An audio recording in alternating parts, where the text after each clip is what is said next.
Hey everyone, Stegar here and welcome back to Hunterville. It's been a few months since we've been in the city. I think it was roughly about May that we had the last episode from here, but today we're back and we're going to be using the intersection marking tool to mark the road markings on 4 different intersections within the city. The first one is a 3-way T intersection along one of the main roads leading out of the central downtown area, and the second intersection is one right in the downtown near the central square. The third is a roundabout on the other side of the railway line, and the fourth is an intersection far out in the countryside, but it connects up 2 of the main rural roads.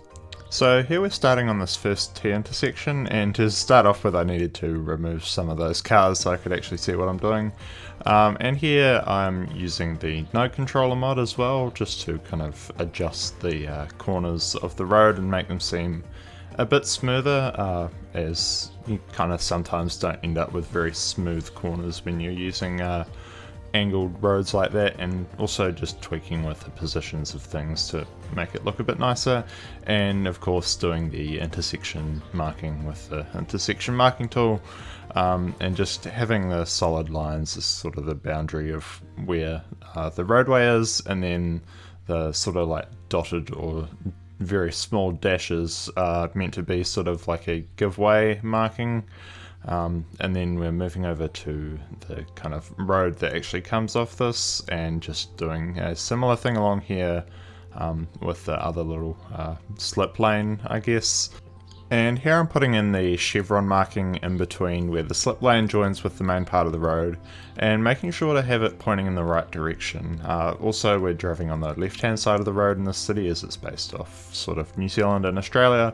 But anyway, I was just making sure to have the chevrons pointing in the right direction, where kind of the angled bits are sort of angled towards the direction of travel, if that makes any sense. I don't really know how best to explain that. You kind of there's some chart I saw on Twitter somewhere, basically, and that was how I worked this out. It's kind of hard to explain, but maybe you can just copy off this and go back and take a screenshot of the footage from like 20 seconds ago or something.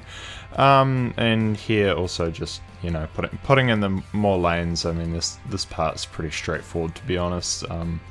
Just basically copying what I've done on the other 2 places, except we don't need the giveaway markings, and the chevrons are pointing in the opposite direction, as you'll see here.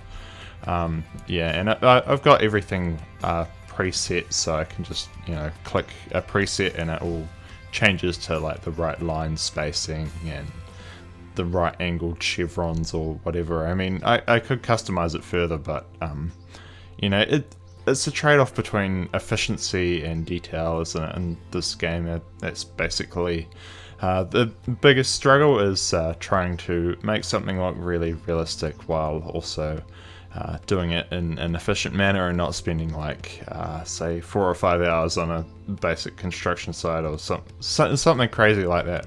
And here just getting out the decals to kind of make it so these lanes are a bit separate in between where the intersections are, or where the like nodes are for the intersections, and over the actual lane of the road and what have you, and just doing some tweaks with the node controller to try and make this corner a bit smoother.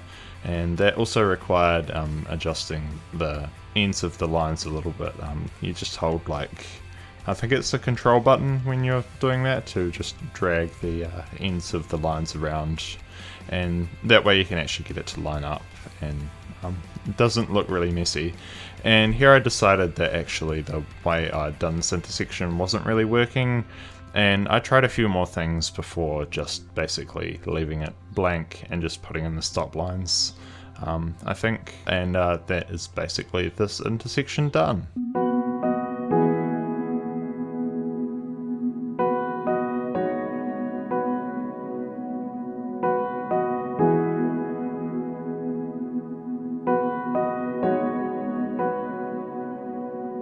So now we've moved over to the second intersection, and this one is near the central square of the city in the middle of the downtown. And this one is quite important as it connects one of the main roads leading out of the downtown to basically the circuit road that goes around the central square and connects to all the other roads that connect the city together, I guess. And here, I mean, the main thing was having the turning lanes for vehicles that wanted to turn, as they would often block up everything else and just filling in the gaps in between them. And here I decided to go for kind of like a crisscross pattern rather than sort of stripes or anything else like that, since this is kind of more complicated than some of the other intersections. And honestly, if you just fill it with a plain colour, it doesn't really look right either, so this was sort of the best option I found. And you can see there you've got like the turning lanes, and I also went through and set up some timed traffic lights with Traffic Manager, as you can see here. In the future, I'm probably not going to do separate little videos like this one showing intersection marking stuff, and we'll just include it in the main parts of the videos, but I decided to do this one-off video as we're kind of covering areas that we've already built in the city, and this is kind of like a catch-up with current mods and things. And also this one isn't sped up quite as much. I think I only sped a lot of this footage up by 4 times rather than my usual 6 times, just to make it a bit easier to follow along. But here we're on the edge, kind of like way out of the city, like a few kilometers out of the city, and working on this rural intersection, and also using the node controller to make nice sweeping curves, as in the country you do have a lot of space to create these much wider curves than what you'd have in like the middle of the city, and just connecting different slip roads up to kind of create very gentle curves, as well as still having this one sharp intersection for the cars actually needing to make right turns and what have you. And I think I also had to set this up with Traffic Manager with the little lane arrows or lane connector or whatever it's called, just so that the vehicles went where I intended them to go and actually use the slip lanes and don't just like turn from the main part of the road.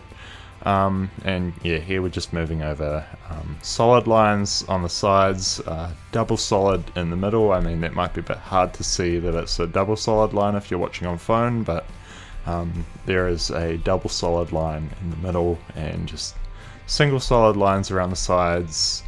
And I think I went through on this one at least and put the little dashed ones for giveaway markings and things, but also I needed to line up a few of these ends of the lines just to make it all work out nicely.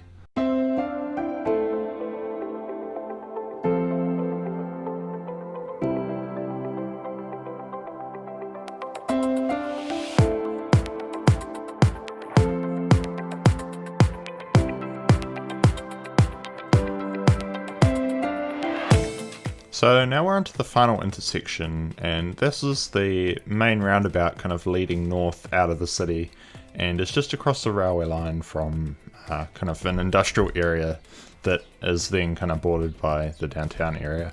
And before actually doing the markings on this roundabout, I decided I wanted to change this bridge, as it was kind of like really curvy and that didn't really seem that realistic that you'd have this unnecessarily curvy bridge, so I just changed it, and here was building the kind of new bridge and the approach ramps. I ended up just going for the narrow 4-lane road rather than that wide one that I was originally using, but yeah, just decided on that and am now kind of putting it back, connecting up to this roundabout.